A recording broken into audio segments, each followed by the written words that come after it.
Hi guys, welcome back to my channel. If you're new here, I'm India. If you have been around for a while, thank you for tuning back into another episode of my life.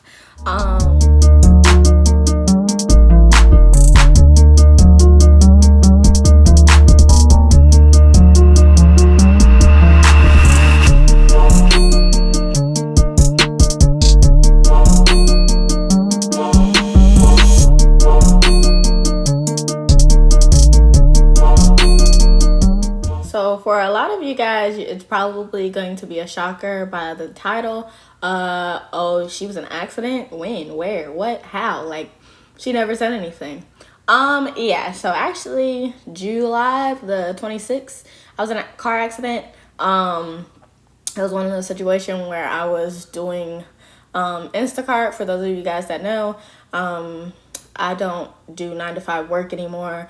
Quit my job before I moved to Georgia, and since then I've kind of just been doing things that are what you call passive income. So basically things that I love to do, and then it just makes way for me to get paid doing those things. So Instacart just kind of is one of those things where I like to help people and I kind of just get paid for it anyway.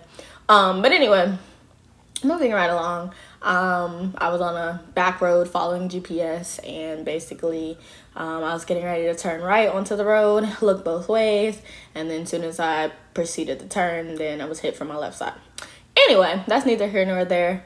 When the actual accident happened, I was a little shaken up, obviously.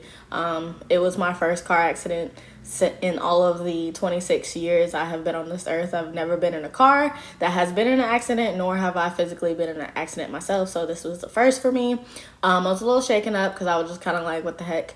How was I even hit? When I looked, there was no car even coming. But it is what it is. That happened. And so after that, I ended up having to drive, away from the scene because I had no signal. And mind you guys, I was doing Instacart, so I had to let the people know that I wasn't trying to take off with their groceries, like running off on the plug. I literally just was in a car accident or whatever. Because it just so happened I was literally 5 minutes away from where I had to deliver to. So then we wait for cops to respond. Obviously they get there, they said because we moved, basically they were gonna have to dispatch another county because we were in between counties, and so we had to wait. It took them like 45 minutes.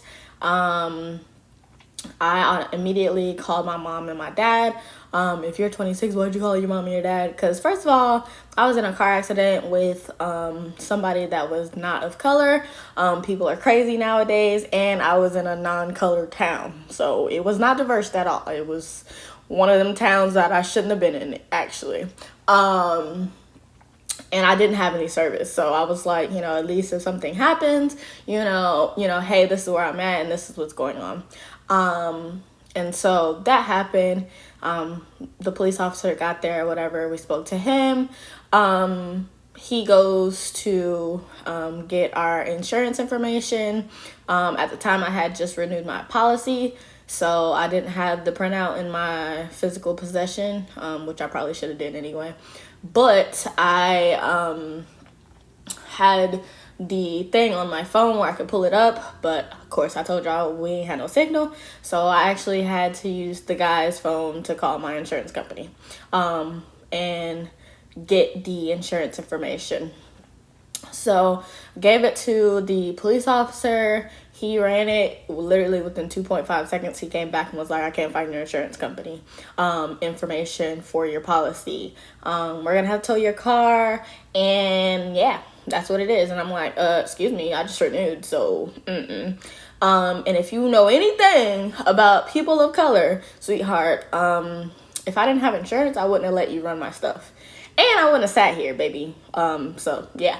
But of course, I guess since I'm a young woman of color, I wouldn't have said nothing. I would have just let him slide with it. I'm gonna just have to tow your car. And baby, I was in a hick town, so no, you're not about to tow my car. And no, I don't even have anybody that's close, boo. So got that situation cleared up or whatever. Called my insurance company. They verified that I had insurance. We left the scene, and that was that.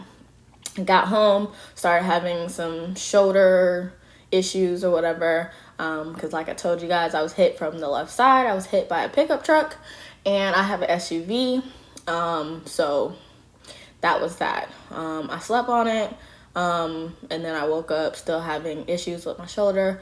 Went in for x-rays and stuff. They gave me some medicine, and said it was probably like a strained muscle or something from clenching the steering wheel when I got hit, as they say that it happens a lot of times. Got that situated. Took my car in a few days later to get estimates and stuff, and ended up in a rental car. After that, everything went downhill. My insurance company said that they were going to take care of everything. They did not. Basically, long story short, what happened was, because I was doing what is called rideshare, which is basically driving your car for work, they said it wasn't in my policy and that they couldn't cover it. Mind you, right before the car accident, like weeks before that, I had just renewed my policy, so it was just kind of one of those situations where it's like, well, if I needed to add that, why didn't I add that instead of all the other mess? Considering the fact that my insurance went higher, was increased because of the new stuff added to my policy. So it went from 2 something to almost 4 something. Yeah. So that happened. And then, yeah, so with them saying they were going to cover it for that not being in my policy, they let me know that I still should get the estimate or whatever, whatnot. By the time I called to do that, they had already taken my car apart. They had already ordered parts. And the person that was in a car accident with me was calling me, trying to figure out what was going on because they weren't getting any feedback either.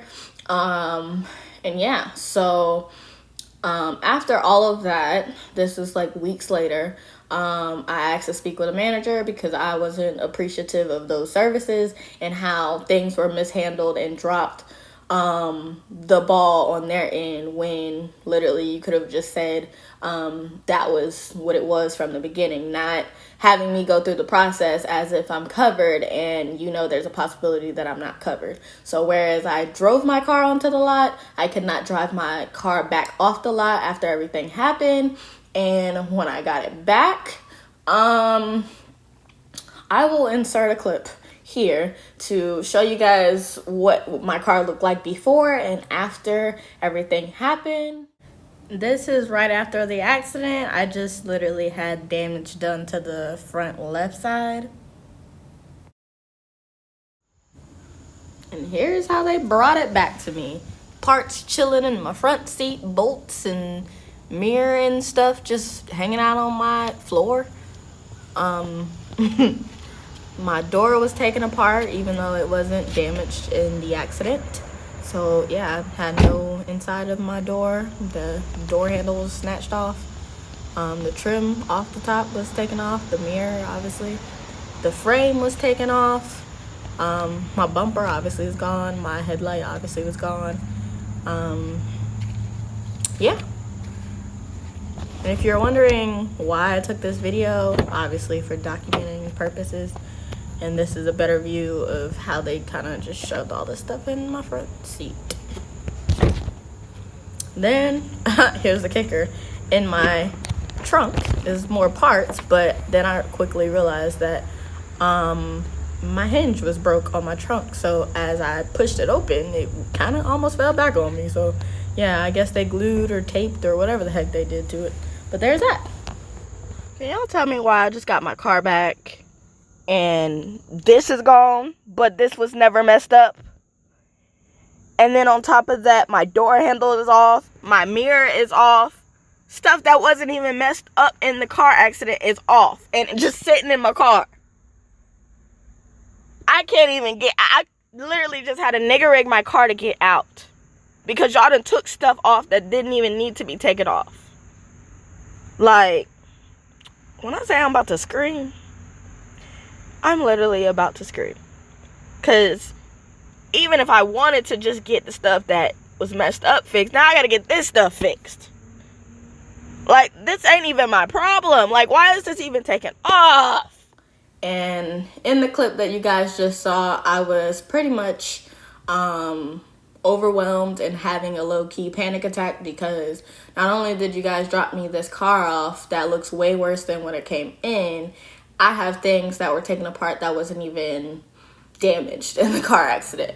I did get to, my dad got to speak to the people, the car repair shop people, about why it was that my door and stuff was taken off when it had nothing to do with the car accident. And they said basically it was in prep work for them to fix my car. So with that being said, all of this has happened, and that happened on the July 26th. This stuff has still been happening since then, and it's now August. Still never spoke to a manager. They keep reiterating things that are in my policy instead of just owning the fact that it was the services that was the issue, not the fact that it was in or not in my policy.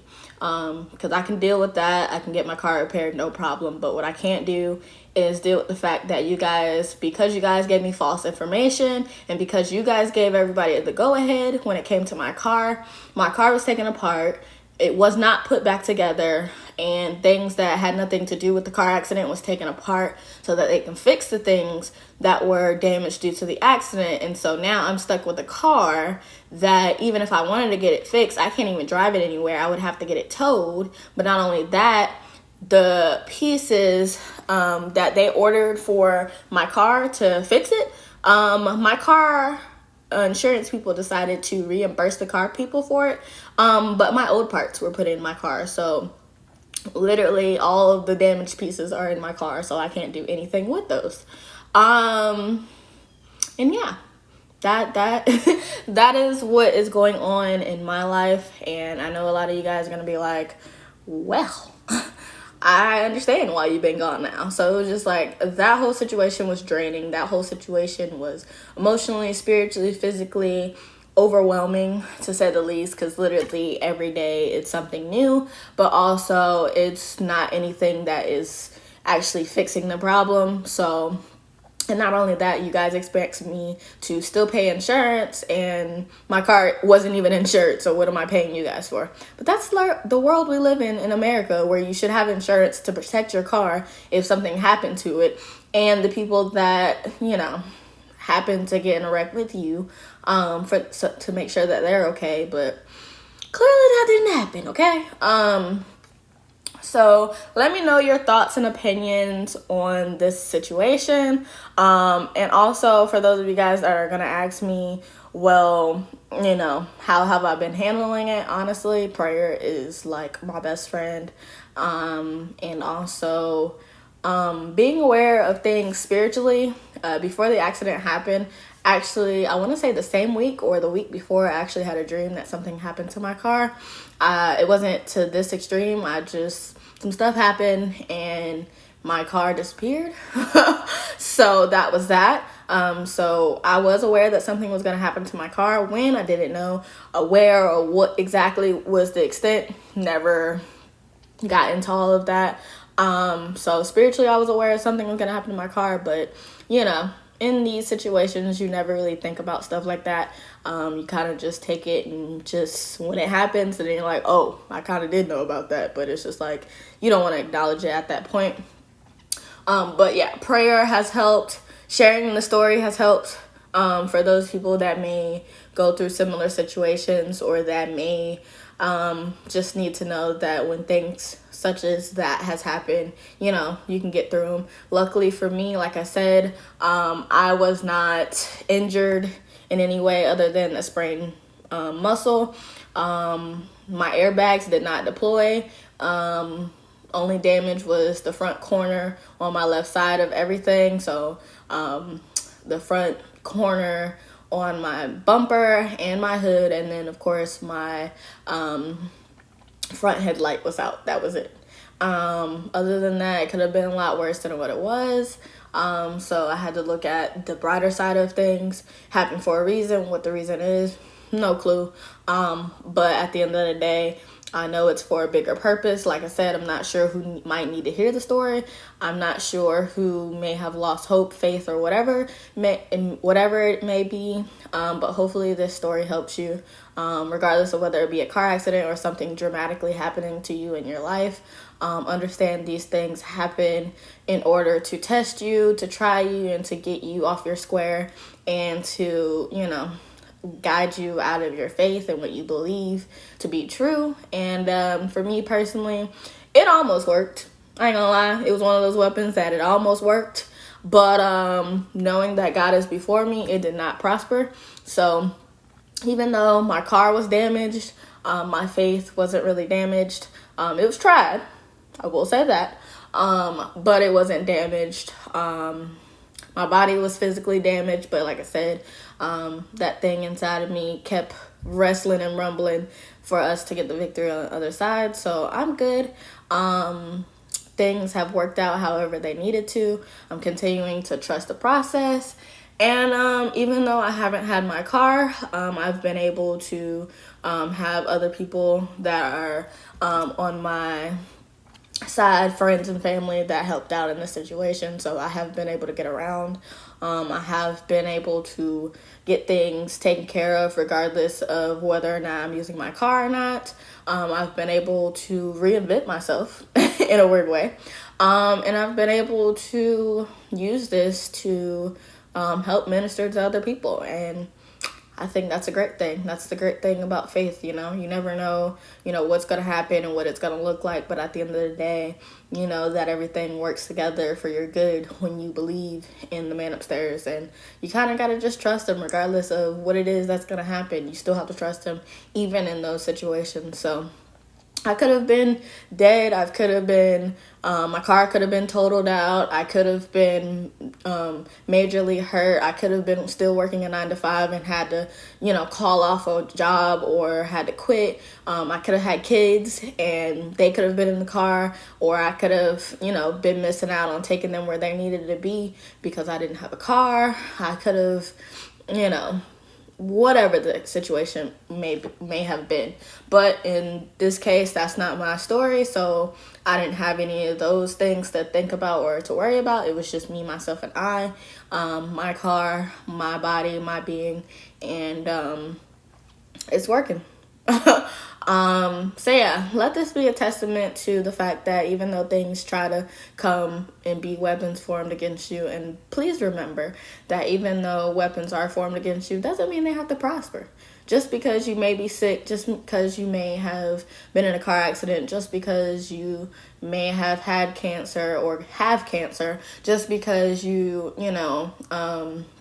may have had COVID, or may have had monkeypox, or may have had the flu or pneumonia, or maybe, you were paralyzed or may have some disability. Don't let that stop you from doing what it is that you're called to do. You might have to switch it up. You might have to reevaluate. You might even have to relocate. But at the end of the day, way before God blessed you to be able to move around and do what you need to do in the way that you're doing it now, he blessed you in other ways so that in the case that those things don't work out for you, there's another plan in motion. So just like we have plan A, B, C, D, E, F, G, all of those plans, God does too. He thinks about, what if this doesn't happen? He thought about, what if, this happens to her? He knew things were going to happen to me. He knew that, the enemy was going to test me, try me at times where, I was doing okay. But guess what?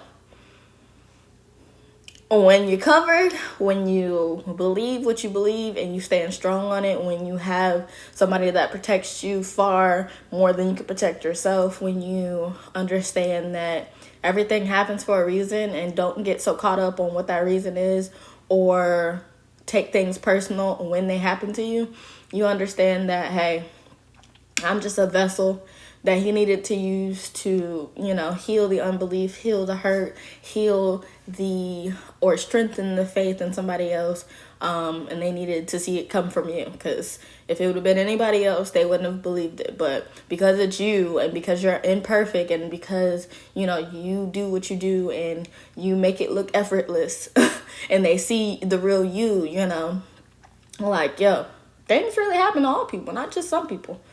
So I wanted to share that story with you guys because, like I said, a lot of people see me smile. They see me, you know, do good things, and they never really see the behind the scenes. So with my YouTube channel being what it is, unfiltered, unscripted, the real me, here's the behind the scenes on what you guys don't see when I'm smiling and when I'm like giving you guys the good news. So here it goes.